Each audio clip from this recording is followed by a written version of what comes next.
السلام علیکم ورحمۃ اللہ وبرکاتہ۔ ڈیئر فرسٹ ایئر اسٹوڈنٹس، ایک بار پھر ہم آپ کے سامنے ایک نئے لیسن کے ساتھ حاضر ہوئے ہیں۔ گزشتہ آپ نے پروز کا فرسٹ لیسن ہم نے بتایا تھا کہ دروس من القرآن الکریم، لیسن فرام دا ہولی قرآن۔ تو پروز سیکشن کا ہم نے آغاز کیا دروس من القرآن الکریم، لیسنز فرام دا ہولی قرآن۔ تو اس کے اندر ہم نے سب سے پہلے سورۃ الفاتحہ کی تلاوت، اس کا ترجمہ اور اس کی سمری بتائی، اور پھر ہم نے یہ بھی بتایا تھا کہ اس سے ریلیٹڈ جو بھی کوشچن آنسرز ہوں گے، یہ لیسن کے اینڈنگ میں ہم اس سے ریلیٹڈ سارے کوشچن آنسرز ایک ساتھ بتائیں گے، کیونکہ دروس من القرآن الکریم، لیسن فرام دا ہولی قرآن، اس ایک ہی لیسن میں 4 سورے دیے گئے ہیں، جن میں سے سورہ فاتحہ آپ نے گزشتہ سیشن میں پڑھا۔ اب اس سیشن میں آپ سورۃ العصر پڑھیں گے، پھر سورۃ الکوثر، سورۃ الاخلاص بھی ہیں۔ تو یہ تینوں سورے ختم ہو جانے کے بعد، ان کو کمپلیٹ کرنے کے بعد ہم پوروں کے کوشچن آنسر ایک ساتھ پڑھیں گے۔ تو سب سے پہلے آپ کو ہر روز یہ کرنا ہے کہ جو بھی آپ کو سورہ پڑھایا جا رہا ہے اس سورے کو اچھے سے تلاوت کریں اور پھر اس کو یاد کرنے کی کوشش کریں۔ پھر اس کا جو ٹرانسلیشن بھی آپ کو بتایا گیا، اس کا ترجمہ جو بتایا جا رہا ہے، اس ترجمے کو بھی یاد کریں، اور پھر اس کے ساتھ ساتھ اس کی جو سمری ہے جو آپ کو بک میں انگلش میں دی گئی ہے، تو چونکہ یہ 3rd بٹ میں آپ کو کام آنے والا ہے کہ اس جو بھی آپ لیسن پڑھیں گے تو ہو سکتا ہے کہ کوئی بھی ایک سورے کی آپ کو سمری 3rd بٹ میں انیول میں آپ کو پوچھی جا سکتی ہے۔ اس لیے آپ کو چاہیے کہ آپ جو بھی سورہ آپ پڑھ رہے ہیں اس کی سمری آپ پریکٹس کریں، کیونکہ اون لینگویج میں ہی ہے تو آپ کو زیادہ دشواری بھی نہیں ہوگی پریکٹس کرنے میں۔ تو اس کو اچھے سے پڑھیں، ہو سکے تو آپ بک میں جس طرح سے سمری دی گئی ہے اسی طرح سے پریکٹس کریں، یا پھر اس کو اچھے سے پڑھنے کے بعد آپ اون سے اگرچہ اس کو لکھ سکتے ہیں تو کم سے کم 100 ورڈز کی ایک سمری آپ پریکٹس کریں۔ دیکھیے اب اگلا سورہ جو آپ کو آج پڑھایا جائے گا، کیونکہ گزشتہ آپ نے سورۃ الفاتحہ کی تلاوت، اس کا ترجمہ آپ نے پڑھا اور اس کی سمری کی ہم نے آپ کو پریکٹس کرنے کے لیے کہا تھا۔ اب یہاں پر آپ کو سورۃ العصر دیا گیا ہے۔ سورۃ العصر یہ سورہ 30ویں پارے کے اندر آپ کو ملے گا۔ تو اس سورے کو آپ وہاں سے بھی قرآن مجید سے بھی پڑھ سکتے ہیں اور اس کو یاد کرنے کی کوشش کریں، کیونکہ یہ مختصر سورہ ہے، اس کے اندر صرف اور صرف 3 آیتیں ہیں، مختصر سورہ ہے، اس کو آپ آسانی سے یاد بھی کر سکتے ہیں۔ تو کوشش کریں کہ آپ اس سورے کو آسانی سے یاد کریں۔ چلیے چلتے ہیں اس سورے کی تلاوت اور اس کا ترجمہ دیکھتے ہیں، پھر اس کے بعد اس سورے کے متعلق جو سمری یہاں بک میں دی گئی ہے اسی کو ہم پڑھنے کی کوشش کریں گے۔ اعوذ باللہ من الشیطان الرجیم، بسم اللہ الرحمن الرحیم۔ والعصر ان الانسان لفی خسر الا الذین آمنوا وعملوا الصالحات وتواصوا بالحق وتواصوا بالصبر۔ تو اس طرح یہ سورہ عصر کی 3 آیتیں ہیں، دیکھتے ہیں ترجمہ کیا ہے۔ والعصر، والعصر زمانے کی قسم ہے۔ اس پہلی آیت میں اللہ تبارک و تعالیٰ فرما رہا ہے کہ والعصر زمانے کی قسم ہے۔ ان الانسان لفی خسر، بے شک انسان گھاٹے میں ہے، بے شک انسان گھاٹے میں ہے۔ گھاٹا یعنی نقصان۔ الا الذین آمنوا وعملوا الصالحات وتواصوا بالحق وتواصوا بالصبر، مگر جو لوگ ایمان لائے اور نیک عمل کیے اور حق پر قائم رہنے کی اور صبر کرنے کی آپس میں وصیت کرتے رہے۔ یعنی اللہ تبارک و تعالیٰ اس سورے کے آغاز میں زمانے کی قسم کھا رہا ہے اور فرما رہا ہے کہ سارے کے سارے انسان گھاٹے اور نقصان میں ہیں۔ پھر نقصان اور گھاٹے سے کون لوگ خالی ہیں؟ تو نقصان اور گھاٹے سے کون لوگ بچے ہوئے ہیں؟ تو اللہ تبارک تعالیٰ آگے ان لوگوں کا بھی ذکر فرما رہا ہے، سوائے ان لوگوں کے جو ایمان لائے اور نیک عمل کیے اور حق پر قائم رہنے کی اور ایک دوسرے کو صبر کرنے کی تلقین وصیت کرتے رہیں تو ایسے لوگ اس نقصان اور گھاٹے سے بچے ہوں گے۔ تو یہ سورۃ العصر اور اس کا ترجمہ ہے۔ پھر سے میں آپ کے سامنے اس کا ترجمہ یعنی ٹرانسلیشن بتا دیتا ہوں۔ والعصر زمانے کی قسم ہے، ان الانسان لفی خسر بے شک انسان گھاٹے میں ہیں، الا الذین آمنوا وعملوا الصالحات وتواصوا بالحق وتواصوا بالصبر مگر جو لوگ ایمان لائے اور نیک عمل کیے اور حق پر قائم رہنے کی اور صبر کرنے کی آپس میں وصیت کرتے رہیں۔ تو یہ لوگ اللہ جس خسارے کی اور نقصان کی گھاٹے کی بات بتا رہا ہے، یہ لوگ اس نقصان اور خسارے اور گھاٹے سے محفوظ ہیں۔ اب دیکھیے سورۃ العصر کی آگے کیا سمری دی گئی ہے۔ مختصر سی چھوٹی سی یہاں پر سمری دی گئی ہے، آپ کو یہ سمری انگلش میں بھی ملے گی، انشاءاللہ آپ کو اس کی پریکٹس کرنی ہے۔ نزل سورۃ العصر بمکہ سورۃ العصر مکہ مکرمہ میں نازل ہوا۔ فیہا 3 آیات اس میں 3 آیتیں ہیں۔ اس سورہ کے اندر 3 آیتیں دی گئی ہیں۔ پہلی آیت ہے والعصر، دوسری آیت ہے ان الانسان لفی خسر اور تیسری آیت ہے الا الذین آمنوا وعملوا الصالحات وتواصوا بالحق وتواصوا بالصبر، یہ تیسری آیت ہے۔ ان اللہ تعالی اقسم فی هذه السورۃ بالدہر والزمان بے شک اللہ تبارک و تعالیٰ نے اس سورے میں زمانے کی قسم کھائی۔ ثم ذکر حقیقتاً محمتاً پھر اللہ تبارک و تعالیٰ نے اس کے بعد یعنی زمانے کی قسم کھانے کے بعد اللہ تبارک و تعالیٰ نے ایک اہم حقیقت بیان کی ہے، اہم حقیقت بیان کی ہے۔ وہ اہم حقیقت کیا ہے؟ وَذَلِكَ جَمِيعُ النَّاسِ فِي النُّقْصَانِ وَالْخُسْرَانِ وہ حقیقت یہ ہے کہ تمام انسان نقصان اور خسارے میں ہیں، الا سوائے اس انسان کے من عمل بهذه الامور جو ان معاملات پر عمل کرے گا۔ وہ معاملات کیا ہیں کہ جو انسان اس خسارے میں نہیں ہوگا، جو ان معاملات پر عمل کرے گا، وہ معاملات یہ ہیں۔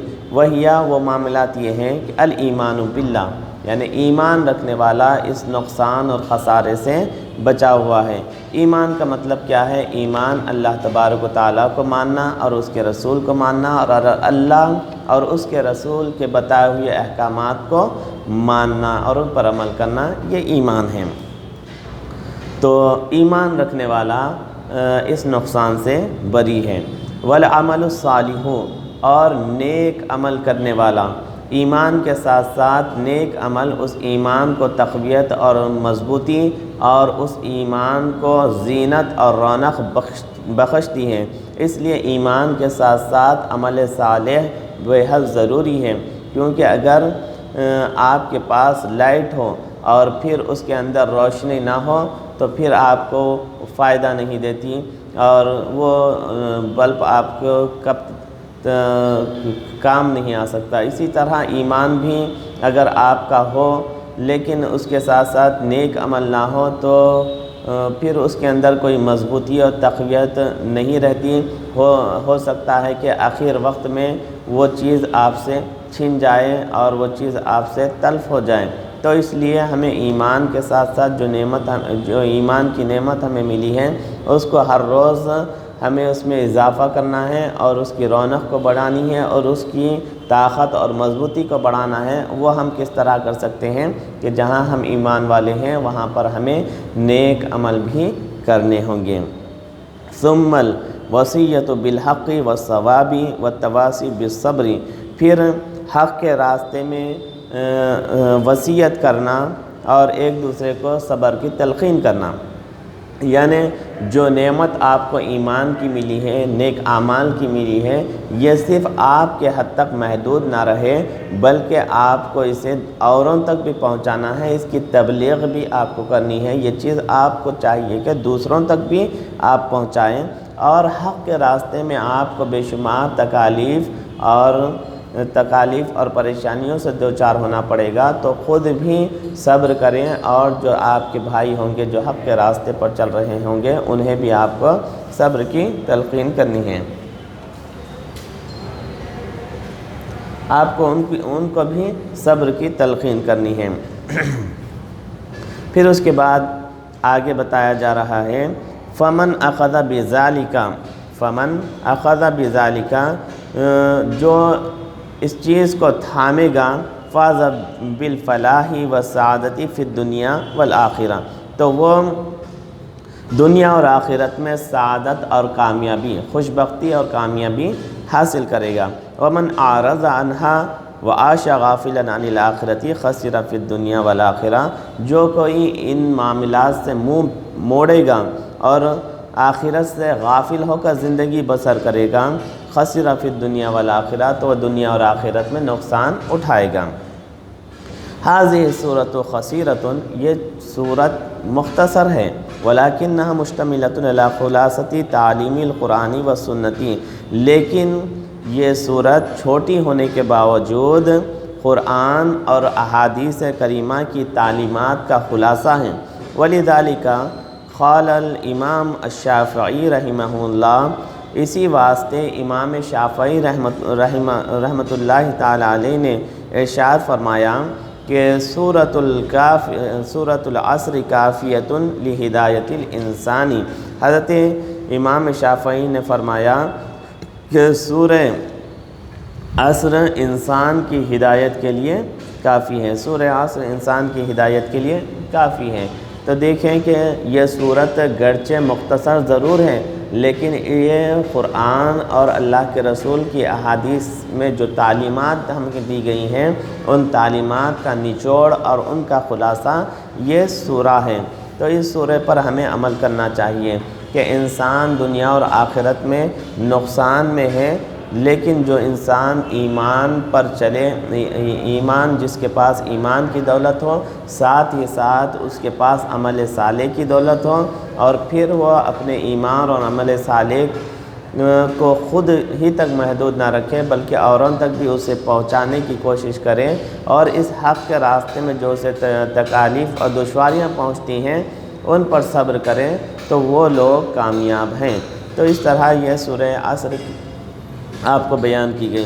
تو سورہ عصر کے آغاز اور ابتدا میں دیکھیے اللہ تبارک و تعالیٰ نے جو چیز سے اس سورہ کا آغاز فرمایا وہ چیز ہے والعصر، زمانے کی قسم ہے۔ تو اللہ تبارک و تعالیٰ نے یہاں پر زمانے اور وقت کی قسم کھائی کہ اللہ تبارک و تعالیٰ جب کسی اہم موضوع پر اللہ تبارک و تعالیٰ بات فرماتا ہے، کلام فرماتا ہے بندوں سے، تو اس چیز کی اہمیت کو بتانے کے لیے اللہ تبارک و تعالیٰ اس سے پہلے کسی عظیم چیز کی قسم کھاتا ہے۔ جیسا کہ عام طور پر انسانی زندگی میں بھی ہم دیکھتے ہیں کہ جب سامنے والا کسی چیز کا انکاری ہو، کسی چیز کو نہ مان رہا ہو، یا کوئی انسان آپ کو مانتا بھی ہو، تو اس کے بھروسے میں اور بھی اضافہ کرنے کے لیے، اور جو نہ مانتا ہو اس کو بھروسہ دلانے کے لیے آپ کسی اپنی اہم چیز پر کی قسم کھاتے ہیں۔ جیسا کہ اکثر ہوتا ہے کہ اکثر لوگ کہتے ہیں کہ میری ماں کی قسم ہے کہ میں سچ کہہ رہا ہوں، یہ چیز ایسی واقع ہوئی ہے۔ تو کیوں؟ اس واسطے کہ وہ چیز بہت اہمیت والی ہے، کہ ماں بہت اہم چیز ہے، تو آپ اس چیز کی قسم کھا رہے ہیں تاکہ آپ جو آگے بات بتانے والے ہیں اس پر سامنے والے کو بھروسہ آ جائے، یقین آ جائے۔ تو اسی طرح اللہ تبارک اس کی اہمیت آپ کو معلوم ہو جائے۔ تو اسی طرح اللہ تبارک و تعالیٰ بھی انسانی ذہن کے حساب سے کلام فرماتا ہے۔ تو اللہ تبارک و تعالیٰ نے بھی اہم بات کو بتانے سے پہلے زمانے کی قسم کھائیں۔ تو دیکھنا چاہیے، انسان کو جاننا چاہیے کہ وقت اور زمانہ کتنا امپورٹنٹ اور اہم ہے، کہ اللہ کے رسول صلی اللہ تعالیٰ علیہ وآلہ وسلم نے فرمایا کہ ان کثیر من الناس مغبون فیہما، کہ بہت سے لوگ ان دو چیزوں میں غفلت اور کوتاہی برتتے ہیں۔ وہ دو چیزیں کیا ہیں؟ تو وہ دو چیزوں میں سے ایک اللہ کے رسول صلی اللہ علیہ وسلم نے فرمائی کہ ایک چیز ہے صحت اور دوسری چیز ہے وقت، فرصت۔ وقت، جو فرصت ہوتی ہے، وقت ہوتا ہے، اس کے تعلق سے انسان بہت غفلت برتتا ہے تو وقت ہمارے لیے بہت ہی امپورٹنٹ چیز ہے، بہت ہی اہم ترین چیز ہے۔ اسی لیے اللہ تبارک و تعالیٰ قرآن مجید میں سورہ کے آغاز میں وقت کی اہمیت بیان فرما رہا ہے۔ تو آج ہم دیکھتے ہیں کہ ہمارے بچے اتنا وقت برباد کرتے ہیں، اتنا وقت برباد کرتے ہیں کہ جس کی حد نہیں۔ ہمارے پاس سب سے سستی اور لاقیمت بے قیمت جو چیز ہے وہ وقت ہی ہے، کیونکہ ہم اتنا وقت آسانی کے ساتھ ہم برباد کرتے ہیں، جبکہ ہم ویسٹرن کنٹریز کے لوگوں کو دیکھیں کہ وہ ایک ایک گھنٹے کی اہمیت کو جانتے ہیں، کہ ان کے پاس وقت کے حساب سے روپے دیے جاتے ہیں، کہ اگر کوئی انسان 1 گھنٹہ کام کرتا ہے تو اس کو اتنے ڈالرز دیے جاتے ہیں۔ تو ان کے پاس وقت کی اہمیت ہے انسان کی، کہ کوئی بھی انسان اپنے وقت کو ضائع اور بیکار کرنا نہیں چاہتا۔ اگر وہ فارغ البال ہو، خالی بیٹھا ہوا ہو، تو وہ یہ نہیں سوچے گا کہ میں غپ شپ کروں اور اپنے دوستوں سے اپنے وقت گزاری کروں یا موبائل کے اندر اپنا وقت بتاؤں، بلکہ وہ یہ سوچتا ہے کہ جو ہے میں کس طرح سے اس وقت کو کام میں لاؤں، چونکہ وہاں پر ہر گھنٹے کی اہمیت ہے۔ تو اس طرح ہمیں چاہیے کہ ہم اپنے وقت کو خالی بیکار جانے نہ دیں، کیونکہ وقت انسان کے پاس جب چلا جاتا ہے تو پھر دوبارہ لوٹ کر نہیں آتا، گیا وقت پہ لوٹ کر نہیں آتا۔ اس لیے وقت کی اہمیت کو جاننا اور سمجھنا چاہیے۔ اسی لیے ہم دیکھتے ہیں کہ اللہ کے رسول صلی اللہ تعالیٰ علیہ وآلہ وسلم کی ایک اہم حدیث ہے، جس میں اللہ کے رسول صلی اللہ علیہ وسلم نے اس جانب ہمیں توجہ دلائی اور فرمایا کہ اغتنم خمسا قبل خمس، کہ 5 چیزوں کو 5 چیزوں سے پہلے غنیمت جانو۔ 5 چیزیں ایسی ہیں کہ ان 5 چیزوں سے پہلے 5 چیزوں کو غنیمت جانو۔ وہ 5 چیزیں کیا ہیں؟ شبابک قبل حرمک، بڑھاپے سے پہلے نوجوانی کو غنیمت جانو، کہ اللہ تبارک تعالیٰ نے جو نوجوانی آپ کو دی ہے، جو طاقت دی ہے، جو پھرتی دی ہے، جو چستی دی ہے اس نوجوانی کے عالم میں، اس کو بوڑھے ہونے سے پہلے غنیمت جانو۔ کہ ہم آج نوجوانی کے عالم میں اگر کوتاہی کریں گے، ہم محنت نہیں کریں گے، ہم لگن سے کام نہیں کریں گے، تو بڑھاپے میں ہم اس کا نقصان اٹھائیں گے۔ تو اللہ کے رسول نے فرمایا کہ بڑھاپے سے پہلے نوجوانی کو غنیمت جانو، وصحتک قبل سقمک، اور اپنی صحت کو بیماری سے پہلے غنیمت جانو، کہ اگر آج ہمارے پاس صحت ہے تو اس کو محفوظ رکھنے کی کوشش کریں، فٹنس کی بھرپور حفاظت کرنے کی کوشش کریے، کہ آج ہم مضبوط ہیں، جیسے بنے ویسے کھا لیں، جیسی بنے ویسی ڈائٹ رکھیں، سونے کی کوئی وقت کی پابندی اور لمٹ نہ ہو، اور اٹھنے کی کوئی جو پابندی اور لمٹ نہ ہو، ایسے اپنی زندگی کو بے قاعدگی سے نہ گزاریں، کیونکہ صحت اللہ تبارک و تعالیٰ کی بہت بڑی عظیم نعمت ہے، کہ اگر انسان کے پاس صحت ہو تبھی وہ اپنے پاس پائی جانے والی ہر چیز سے وہ فائدہ اٹھا سکتا ہے، کہ اگر انسان کو بہت ساری بیماریاں آ جائیں تو نہ وہ کھانے من چاہی چیز کھا سکتا ہے، اور نہ ہی وہ من چاہے مقام کو جا سکتا ہے، نہ ہی وہ من چاہی چیزیں استعمال کر سکتا ہے، نہ ہی وہ من چاہے کام کر سکتا ہے، کیوں اس کے پاس اس طرح کی صحت موجود نہیں ہوتی۔ تو صحت ہر چیز، ہر نعمت سے فائدہ اٹھانے کے لیے ضروری ہے، تو صحت کی بھی حفاظت کریں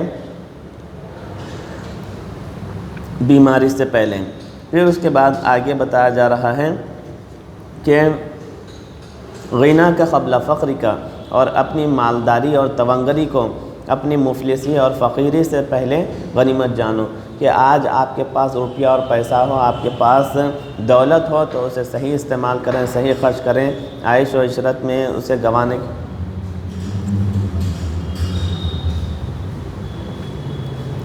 دے نہیں، بلکہ صحیح اس کا استعمال کرنے کی کوشش کریں۔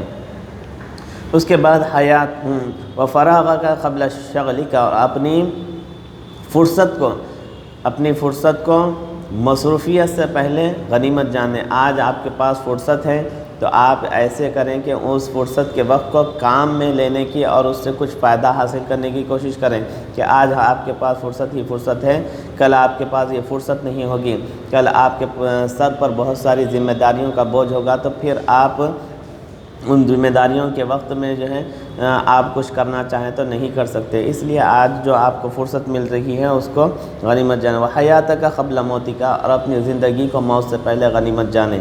تو اس طرح اللہ کے رسول صلی اللہ علیہ وسلم نے بھی اس میں فرصت ہو یا زندگی ہو یا پھر جو نوجوانی ہے، ان تینوں چیزوں کا تعلق زمانے سے اور وقت سے ہے۔ تو اس اللہ کے رسول صلی اللہ علیہ وسلم نے حدیث کے ذریعے ہمیں یہ بتایا کہ ہمیں چاہیے کہ ہم وقت کی قدر کریں، اس کی امپورٹنس کو جانیں، کیونکہ آج ایسا ہو رہا ہے کہ ہم اپنے بچوں کو دیکھتے ہیں کہ وہ اکثر وقت گزاری کرتے ہیں اور اسے برباد کرتے رہتے ہیں۔ تو ہمیں چاہیے کہ ہمیں جو وقت اللہ نے دیا ہے ایک نعمت کے طور پر، اس کا صحیح استعمال کریں، اسے ضائع ہونے نہ دیں۔ وقت رہتے ہی اس چیز کو سمجھیں اور پھر اس کا صحیح استعمال کریں۔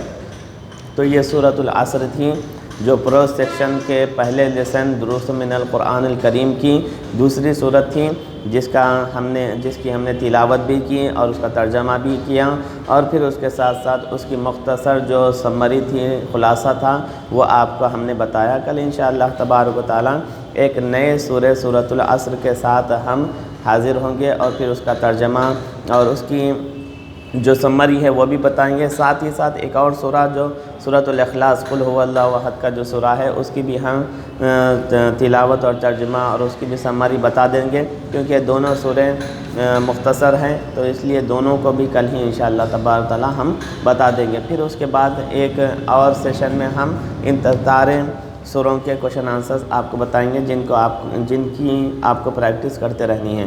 تو اس سورہ کے بھی اندر جو سمری آپ کو دی گئی ہے، اس سمری کی آپ کو پریکٹس کرنی ہے۔ سمری میں آپ کو بتا رہا ہوں، اس سمری کو آپ کو اچھے سے پڑھنا ہے اور اس کی پریکٹس کرنا ہے۔